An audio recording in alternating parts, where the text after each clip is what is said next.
Hopi Production Television présente tous les dimanches à l'émission Moment spirituel, L'amour emprisonné.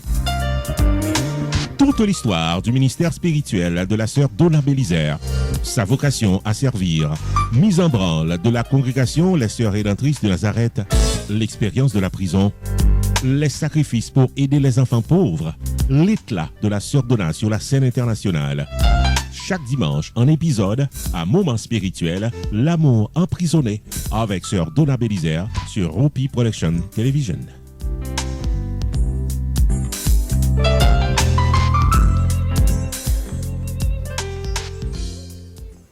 Aujourd'hui,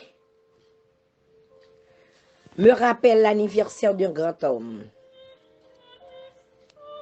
Célèbre la vie de mon mentor, mon directeur spirituel, celui qui a cru en moi, celui de qui nous pouvons dire nous avons, qui a approuvé notre congrégation en 1989. Celui dont je suis fier, malgré tout ce qu'on aurait à dire. Celui qui est mon père, mon papa spirituel. Celui que j'admire son courage, qui a pu résister parmi tous les carcasses, parmi tous les ordures. Celui qui a connu une vie désinformée, la trahison de ses propres frères. Celui qui était arrivé un jour comme Jésus, qui n'a pas où se reposer la tête. Celui, un homme marial qui a aimé Marie. Un jour ou l'autre, je ferai une émission spéciale sur la personne et la personnalité de notre cher, Son Excellence, Monseigneur François-Marie Wolf Ligondé. Bonne fête, papa.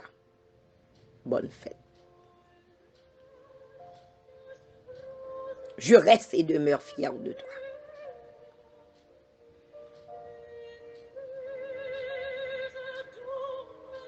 Vous avez marqué l'Église de toute la Caraïbe.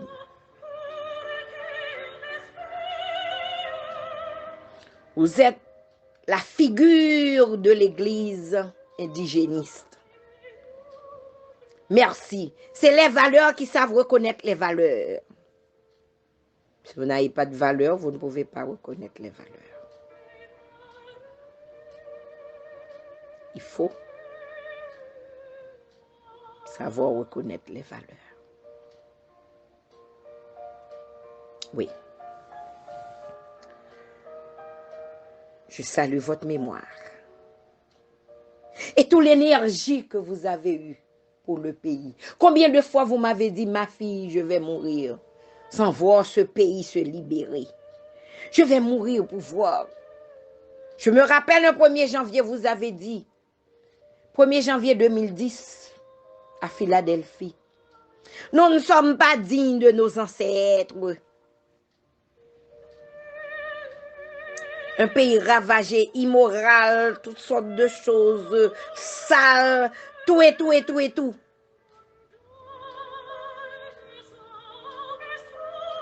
L'immoralité, tout ce qu'il y a eu dans ce pays.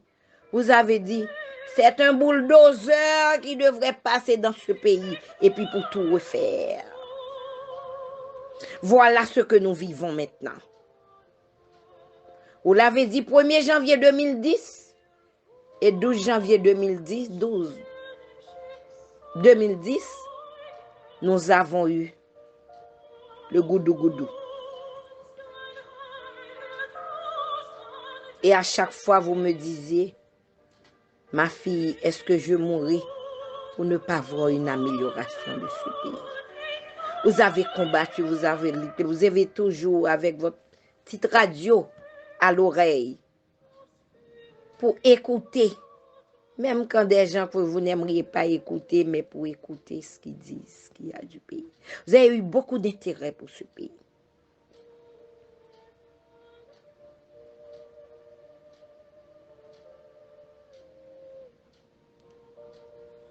Excellence, je vous salue. Excellence,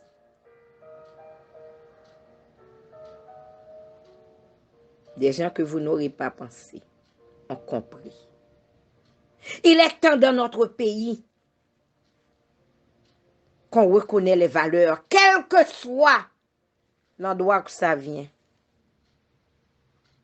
Il faut savoir reconnaître les valeurs et mettre les valeurs en évidence. Au moins, nous aurons une jeunesse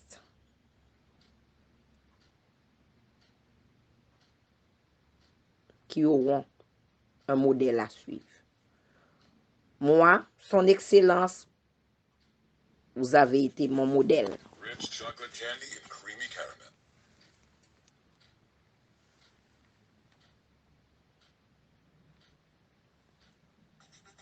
That's Et vous le resterez toujours. Merci, Excellence.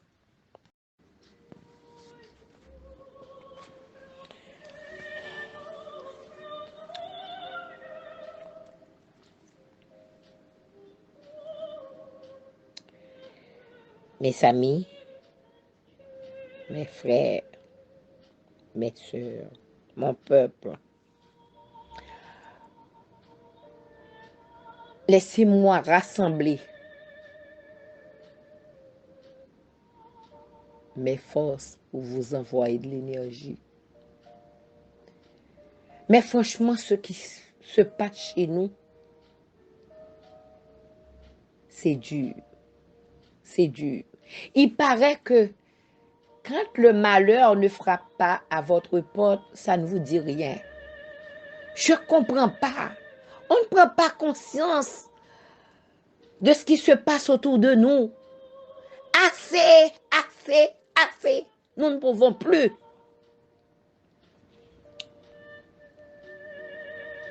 Assez, assez, assez.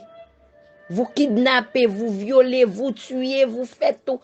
Assez, on n'en peut plus.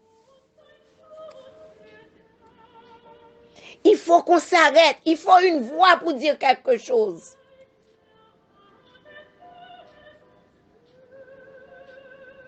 Je vois que on est comme des zombies qui acceptent une situation invivable et de jour en jour, puisque vous ne dites rien, puisque vous ne faites rien. Ça passe. Ça passe. Ça passe. Aujourd'hui, c'est moi. Demain, c'est elle. Demain, ce serait vous. Assez, il faut prendre conscience. Faites quelque chose pour sortir de cette situation.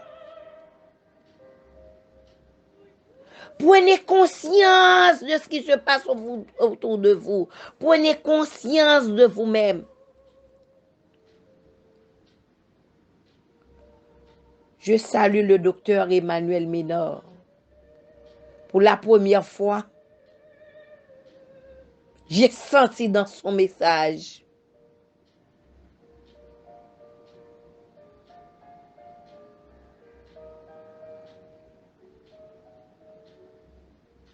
qu'il ne pouvait plus, qu'il a perdu. Et la bataille, c'est quoi? C'est parce que vous avez des intérêts, mais des intérêts pour vivre où? Les intérêts que vous voulez, un poste où? Pour vivre quoi? Pour vivre cette vie-là de tous les jours. Tous les jours, on est sur le qui-vive. On ne sait pas ce qui passera plus tard ou demain. Nous comptons des secondes en Haïti.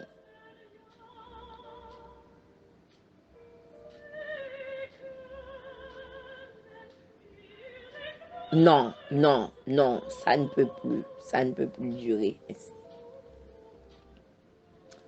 Qu'attendez-vous pour faire quelque chose? Votre silence, votre indifférence est complice. On est en train d'appauvrir notre peuple. À chaque fois qu'on kidnappe, fait des kidnappings, les rançons, mes amis, les rançons, les exigences qu'on fait pour pouvoir les payer.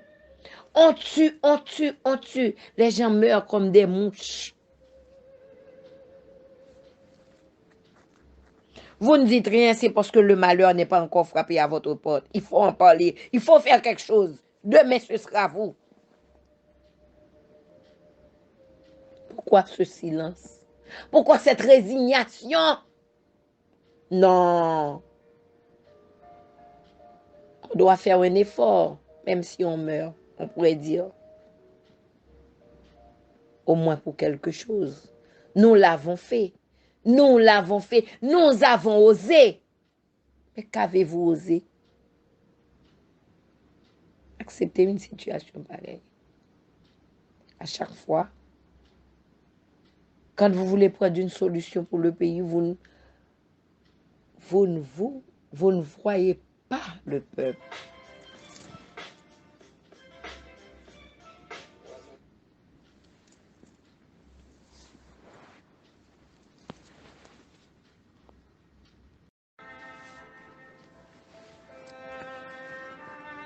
Cette semaine, j'ai voulu vous parler de...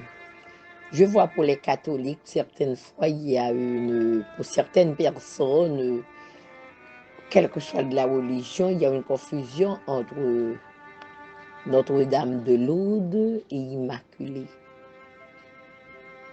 Il y a l'Immaculée Conception, que quand la Vierge était apparue à Sainte-Bernadette pour s'identifier. C'est l'identification de la Vierge pour dire je suis l'Immaculée Conception.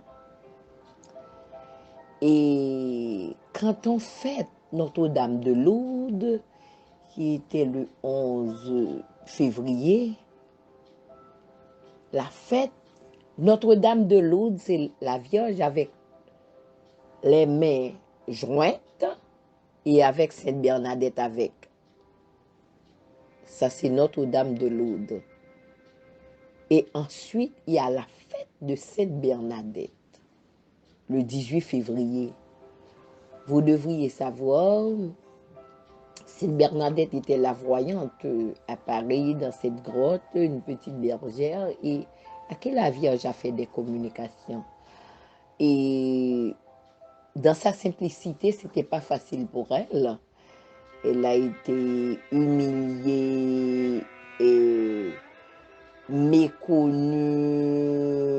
On lui a fait des chantages, toutes sortes de choses, même essayer de désinformer ses intentions. Mais elle est restée conséquente avec elle-même. Elle a cru en les Vierges, à cette dame, à cette belle dame-là. Et elle a fait passer son message. Elle s'est considérée comme messagère, c'était sa mission. De faire passer le message aux prêtres, de construire. Et c'est pourquoi maintenant nous avons à Lourdes, où je suis allée, je suis allée en 3 fois à Lourdes pour voir si resté cette grotte-là, combien miraculeux, combien de gens qui viennent de partout dans le monde pour retrouver ces énergies. Combien de places chez nous, nous avons ces énergies-là. Peut-être combien de Sainte Bernadette nous avons chez nous en Haïti. Mais malheureusement, nous interpréterons d'une autre manière et que nous n'accordons pas d'importance. Donc,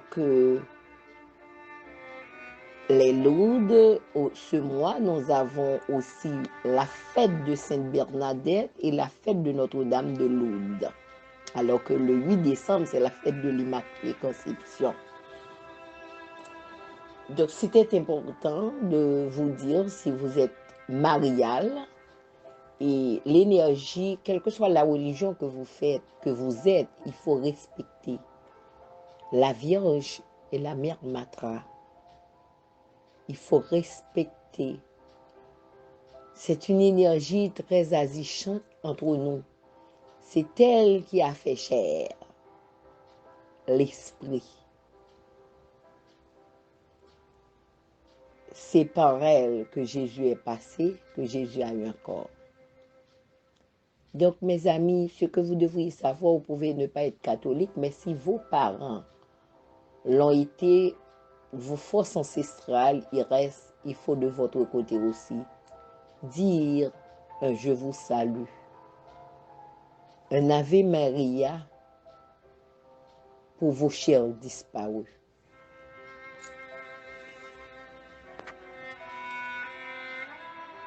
Merci. J'aimerais spécialement une intercession pour ceux qui ont été kidnappés ces temps-ci. Des femmes, des jeunes, des prédicateurs d'église.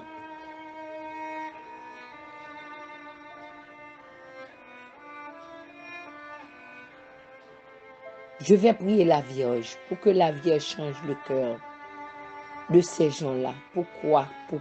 Il faut qu'on arrive à une solution. Il faut qu'on arrive à une solution. Je demande au Seigneur d'envoyer beaucoup d'énergie à ces gens-là dans cette souffrance, enfermés, peut-être avec les yeux bandés, qui chaque jour ne savent pas où leurs parents vont trouver cet argent. Je pense à cette dame, Gaëlle Jean-Baptiste, que j'ai rencontrée une fois. On faisait un voyage. Par hasard, j'ai fait toujours connaissance avec, quand je suis en cabine de l'avion, à la personne qui s'assoit auprès de moi. C'est une dame courageuse et qui a connu beaucoup de problèmes, qui a perdu son enfant de 18 ans, son unique. Et qui a osé aussi rester dans le pays contre tout et malgré tout. Il faut respecter ça. Il faut respecter ça. Le pasteur Rémi Lochor, qui est un prédicateur, mais excusez-moi, il y a certaines choses que vous faites. C'est la profanation. Je pense qu'il faut retourner à l'éducation. Apprendre le respect des autres. C'est parce que il n'y a pas une continuité. Il n'y a rien de base. La conscience de notre peuple n'est pas faite. Un peuple qui a un problème de spiritualité a un problème de conscience. Un peuple qui a un problème de son identité, son originalité, l'inacceptation de soi, un problème de conscience. C'est pourquoi nous prêchons toujours se connaître, s'accepter et s'imposer. Se connaître, s'accepter et s'imposer. Il faut transmettre. La conscience n'est pas faite. Un peu de conscience. Qu'avez-vous fait avec cet argent? L'argent que vous réclamez de ces pauvres gens qui triment pour survivre. Quand vous dépensez cet argent, comment vous vous sentez? S'il vous plaît, ne les tuez pas. C'est que ensuite, s'il vous plaît, ne les tuez pas. Gardez-les en vie pour moi. Seigneur, avec les rayons de soleil qui sont partout, et donc les rayons de soleil chez nous, allez réchauffer le cœur de ces gens-là. Faites prendre conscience aux kidnappeurs, aux ceux qui font le mal dans le pays. Est-ce que vous voulez éliminer le peuple haïtien? C'est une sorte d'élimination. Peut-être c'est le nom qui en resterait. Moi, je dis non, ça ne passera pas. Je crois dans le Tout-Puissant, je crois dans nos ancêtres. Nos ancêtres ont lutté. Nous autres, il faut qu'on lutte aussi pour survivre la génération qui arrive demain. Merci. Et je vous annonce notre frère Ogloriba. Mes sympathies aussi à frère Ogloriba qui a perdu son beau-frère.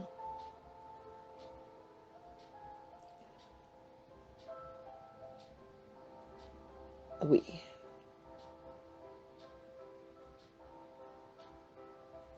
Il fait partie de la communauté ancestrale. La communauté ancestrale, quand le cœur d'un d'entre nous est triste, c'est nous tous qui sommes tristes. C'est la solidarité, c'est la fraternité.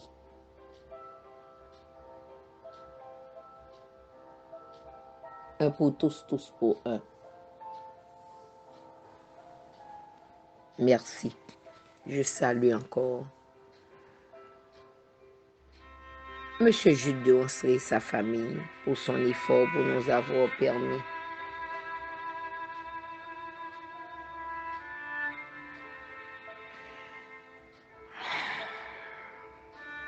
par ses efforts de nous exprimer.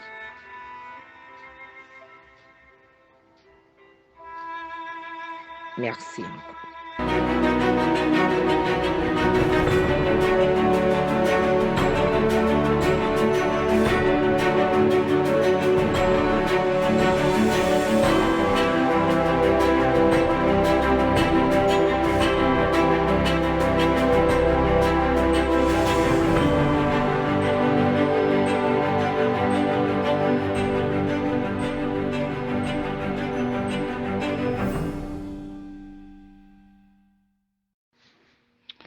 Mesdames, Mesdemoiselles et Messieurs, chers amis des ondes,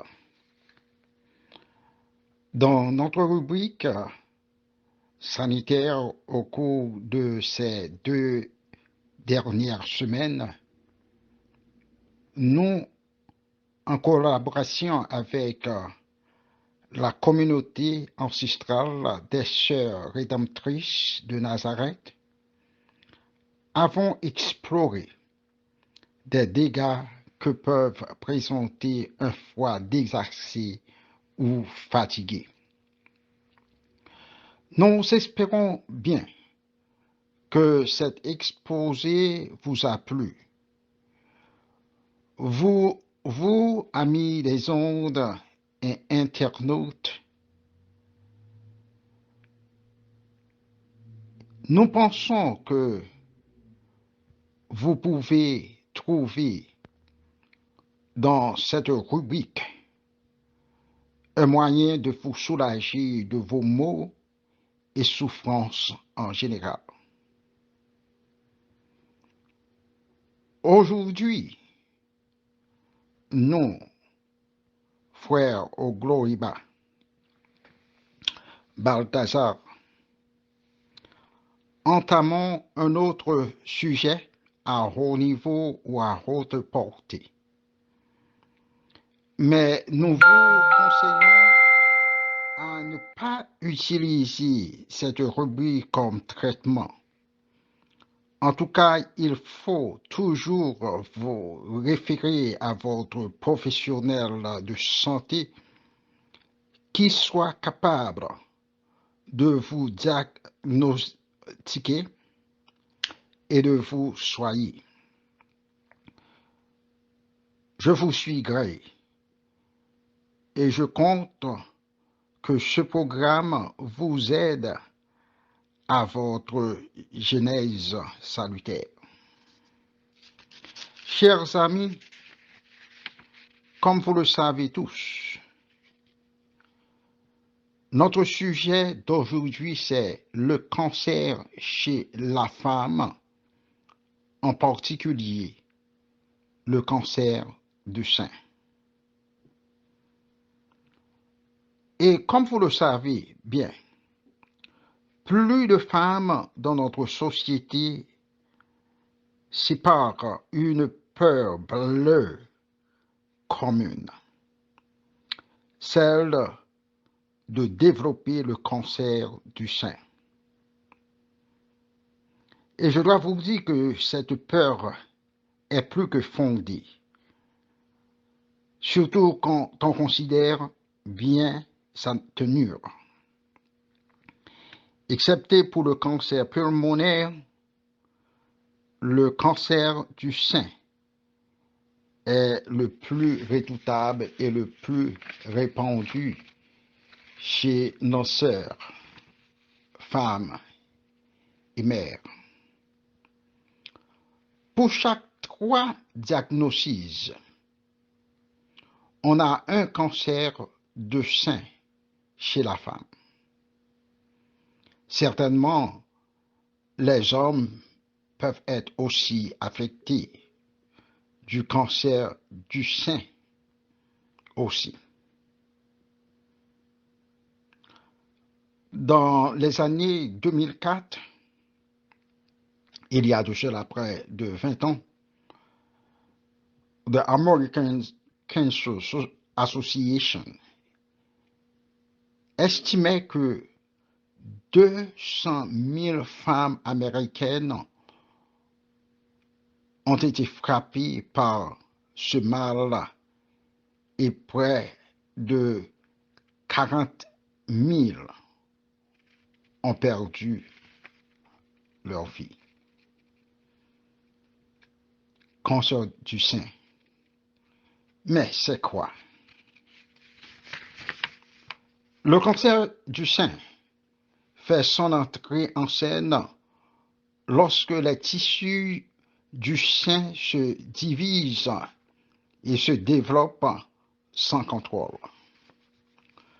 Le cycle cellulaire est le mécanisme naturel qui régit le développement et la mort des cellules. Je vous dirais en passant que chaque jour, le corps humain donne naissance à plus de 300 à 400 millions de cellules et en perd simultanément la même quantité. Quand le régulateur normal des cellules malfonctionne et que les cellules ne meurent pas à un rythme régulier, cela conduit à l'apoptose. Ainsi, le développement des cellules est passé incognito. Par conséquent, le cancer est inévitable. Une accumulation de masse apparaît et d'excès de tissu s'ensuivent, ce que le médecin appelle souvent de fois tumeur. Je veux vous informer que les tumeurs peuvent être non cancéreux, c'est-à-dire bénignes, ou le peuvent. Dans ce cas, on appelle cela un tumeur maligne. À mesure que le tumeur se développe, il donne naissance à de nouveaux vaisseaux sanguins pour puiser du sang afin de se nourrir au détriment des autres organes. C'est ce qu'on appelle angiogénèse.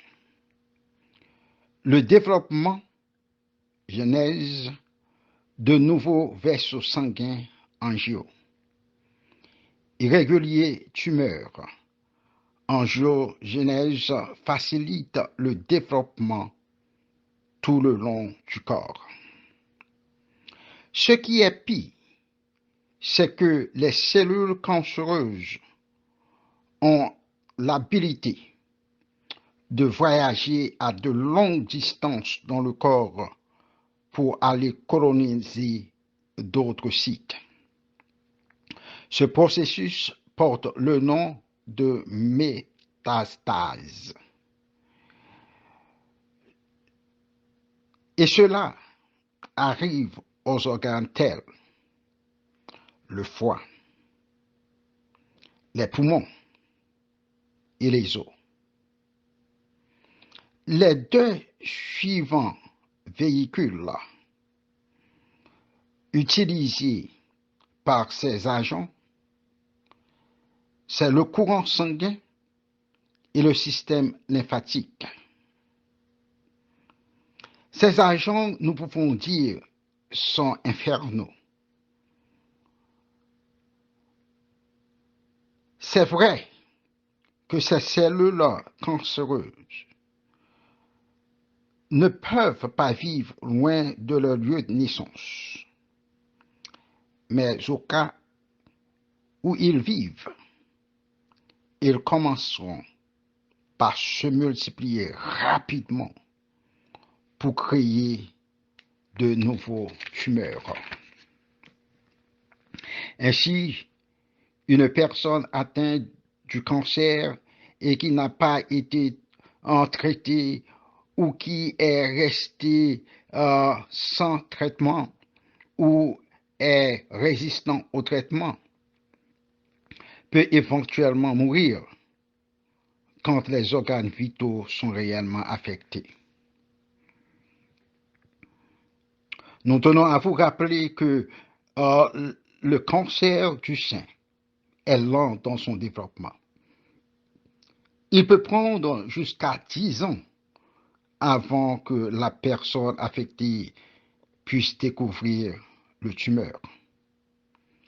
Ce qui revient à dire que le tumeur peut être indétecté, ce qu'on appelle un micrométatase.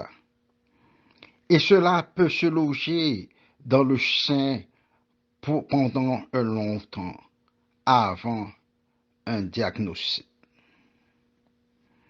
De ce fait, des mesures de prévention doivent être prises.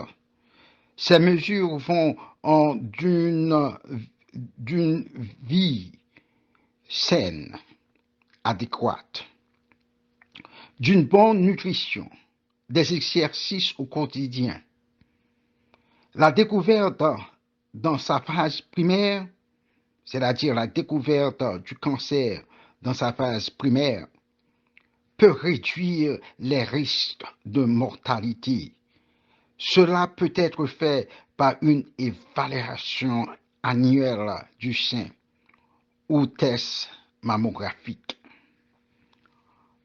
En cas d'attaque, plusieurs modalités peuvent être mises en place, allant de la supplémentation nutritionnelle, modification de la diète, détoxification, intervention chirurgicale, thérapie chimique, radiation, thérapie d'hormones ou même vaccin thérapeutique. Chers amis des ondes, nous devons nous arrêter ici pour enchaîner la semaine prochaine avec la suite de cette rubrique sur le cancer du sein qui fait ravage chez les femmes. Bonne santé et à tantôt.